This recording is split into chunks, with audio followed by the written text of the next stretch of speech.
Welcome back to the channel. We're back with our Bloomburrow Commander deck profile. So Baylen Haymaker. For green, white, and red, you get a forgery that has tap 2 untapped creature tokens you control, add 1 mana of any color. Tap 3 untapped tokens you control, draw a card. Tap 4 untapped tokens you control, put 3+1/+1 counters on Baylen Haymaker, gains trample till end of turn. So we have plenty of ways to create plenty of tokens to make sure that we have plenty of tokens to tap. Thanks to the ability being Baylen's cost, you are allowed to tap those tokens the turn they come in, and you don't need to tap Baylen, so you don't need to worry about giving her haste as well. We have ways to benefit off of tokens entering to deal some damage to our opponent, ways to draw cards off those tokens entering, and just, yeah, a whole bunch of fun token synergies that we got in the stack. But that's the general overview of the deck. Let's get into it card by card. Starting off with Halo Fountain, we pay 1, tap and untap a tapped creature you control, allowing us to retap it with Baylen later, untap 2, draw a card, or pay 5 to untap 15, and then you get to win the game. So, in theory, if we have the 15 creatures on board, we just need to use the 4 ability 3 times and the 3 ability 1 time, and that should give us enough. Or, I mean, in theory, if we have 15 creature tokens, we could potentially just deal the commander damage with Baylen at that point. Idol of Oblivion, allowing us to draw cards anytime we create a token, also allowing us to create a really big token if we ever need it. We're going to tend not to because we're going to tend to want to draw power just a little bit more. By a little bit, I mean a lot more. But still super helpful for us there. Skull Clamp, allowing us to sacrifice those tokens in order to get some draw power off of any of our 1/1 tokens. Thankfully for Baylen, we don't necessarily need them to be creature tokens. We are allowed to have them be treasure tokens, other types of tokens. So this does just help us get rid of those creature tokens. A Gate Instigator. Anytime a creature enters, deal 1 damage to each opponent. Most of our token creators are still creature tokens though. And we want to make sure we can deal some damage to our opponent and not just have to rely on sitting there and having blockers. Arasta, the Endless Web. Whenever an opponent casts an instant sorcery spell, create a 1/2 spider with reach, giving us another token to use Baylen's ability again. Birds of Paradise, allowing us a little bit of extra mana in order to get those token spells off. Kadiri, Caller is Small. Whenever we create a token, whenever she deals combat damage to a player, for each token control, create a 1/1 white rabbit creature token. Once again, doesn't necessarily care about them being creature tokens. Could be any type of token. Could be a treasure token. Could be a glue token. Creative Behemoth, but once again, really like to have creature tokens. Once we have a whole bunch of creatures on board, give them all +X/+X, where X is the number of creatures you control, and Trample, allowing us to swarm them with rabbits, essentially. Exalted Sunborn. Anytime we create tokens, create double that many tokens, so that we could create lots of tokens to tap with Baylen. Also, thankfully, for the Warp ability, we could do 1 really big turn, and we don't necessarily have to worry about waiting until we have 5 mana. Farmer Cotton, for X, green, and white, enters the battlefield, create X 1/1 halfling creature tokens and X food tokens.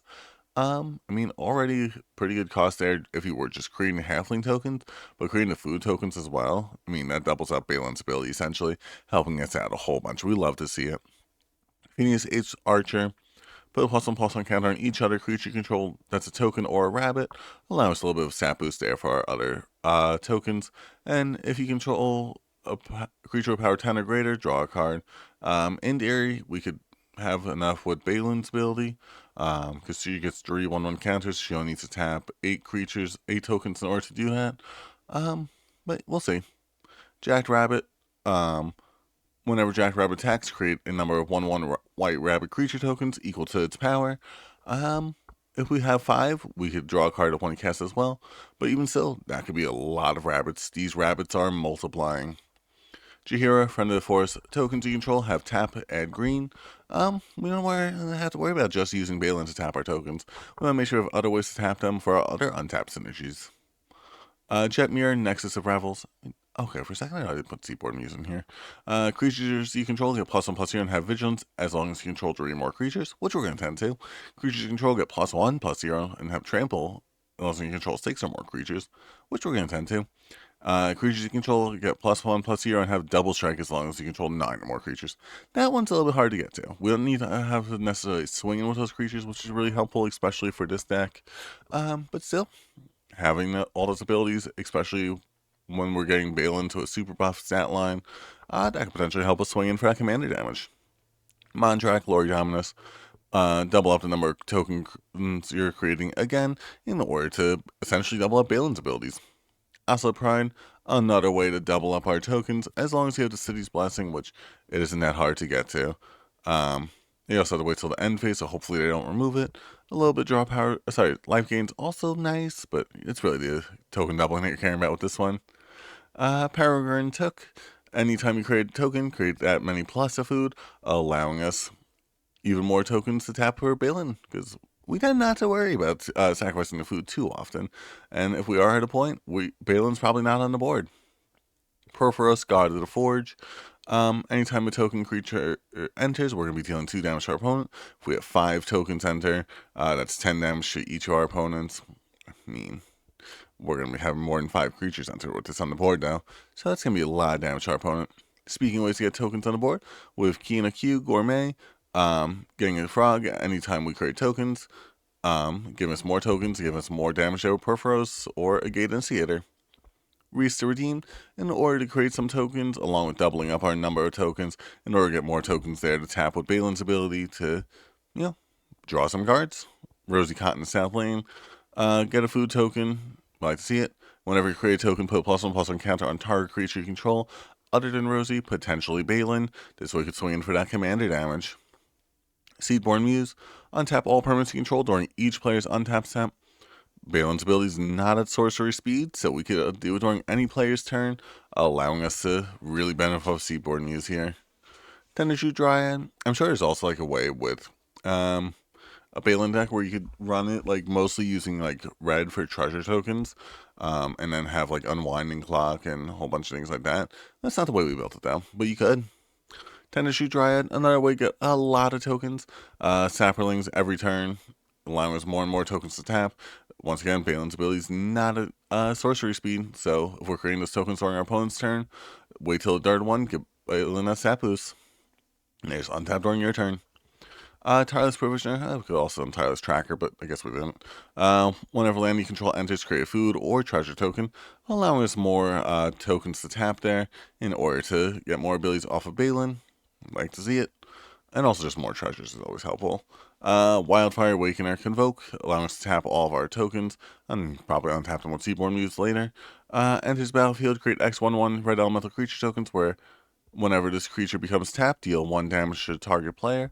We're going to be trying to tap all of our creatures with Baylen's ability. I mean, I think you see where that's going. Right to the winner's pod. For enchantments, we have Anointed Procession, or another way to have us double up our tokens there. Aura Shards, we're having a lot of creature tokens enter, so let's hate on those artifact and enchantment decks. Beastmaster Ascension, when our tokens swing in, we'd only have to worry about swinging with at least 7. I think we get there. Giving them all +5/+5. Caretaker's Talent, allowing you a little bit of draw power off of your tokens, creating more tokens, and buffing your tokens. Godar's Crusade, once again, we're going to be creating a lot of creature tokens, so let's have them enter with some counters on them so that they could actually do something other than just make Baylen's ability happen. Or, I mean, when those creatures enter, they give Baylen even more stats, because it's each creature you control, making Baylen probably big enough to deal that commander damage. Cryptolite Right, creatures you control have tap, add 1 mana of any color, allowing us to use those tokens for some mana as well. I always have to like turn my head for these. Dazzling Theater and Prop Room, untap creatures you control during each player's untap step. I mean, once again, Baylen's ability, not sorcery speed. We're going to use that to our advantage. Dollmaker Shop and Porcelain Gallery. Another. Oh, wait, I didn't put Sting in here. Well, I guess Sting doesn't really help that much in this deck. Dollmaker Shop, Porcelain Gallery. And there we get some more creature tokens, and then creatures you control have base power and toughness equals the number of creatures you control, giving us an even bigger stat line there with Baylen on top of those counters, along with giving our creatures just some good stats on top of that. Doubling Season, we're going to be creating tokens. Let's double the number of tokens. Impact Tremors, we're going to be creating tokens. May as well have each of them deal 1 damage to our opponent when they enter. Doubling our tokens again with Parallel Lives, Smothering Tide. It creates treasure tokens, that's right. So Baylen's ability helps us benefit off that as well.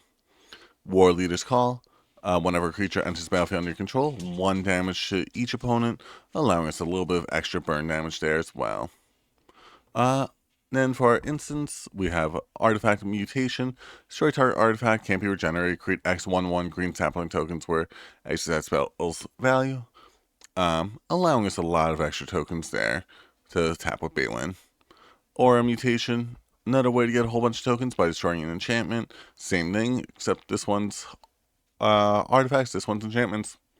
Beast Within for some more removal. No tokens with it. Well, actually, you could Endear, give yourself a token. Chaos Warp for some removal. Give your opponent their best thing out of their deck rather than the second best thing. Duns Truce for that protection, because we are susceptible to board wipes, so we want to make sure we're not. Generous Gift for some removal. Grand Crescendo, a way to have that protection along with a bunch of creature tokens. Heroic Intervention for the protection. March of the Multitudes, create a whole bunch of tokens. Convoking is super easy with this deck, especially because we're going to have all these tokens already, so we're basically doubling the number of tokens. Speaking of doubling the number of tokens, we have Moogle's Valor, another form of protection along with tokens. Path to Exile for the removal, Rootborn Defenses for the protection, along with Populate, I guess getting another token if you need it. Second Harvest, another way to double up our number of tokens. We love to see it. Also, in theory, that's just doubling up. If we have something else on board, we could double the double. Secure the Waste, another way to get a whole bunch of tokens to tap for Baylen. Swords to Plowshares for some removal. To Arms, untap all creatures you control. Vitalize is the same thing, just doesn't draw a card. But yeah, untapping all our creatures in order to use Baylen's ability again. Forest Sea for some ramp. Hop to it for some tokens. Hour of Reckoning. Destroy all non-token creatures. We'll get rid of Baylen. Get Baylen right back because we're going to be able to tap our tokens for mana at some point. We'd love to see it. Nature's Lore for some ramp. Season of the Burrow. More tokens. More removal. Attempts with bunnies. Our opponents are going to tend not to let us have our bunnies, but we get at least one bunny and a little bit of draw power. I still like to see it. 3 visits for some ramp, and then Osier Tak for another form of, actually this one's triple, I was going to say double. But that's the deck there. If you guys like the deck, make sure you like the video. If you guys want to see more like this, make sure you subscribe so you can stay tuned for more. We're currently going through Lost Caverns of Ixalan and Bloomburrow, seeing how many of those we can get through before we are consumed by Spider-Man and have to go through another 162 commanders like we did for Final Fantasy, or at least the ones we enjoy. We don't have to go through all of them. But that's the deck there. Hope you guys have a great rest of the day.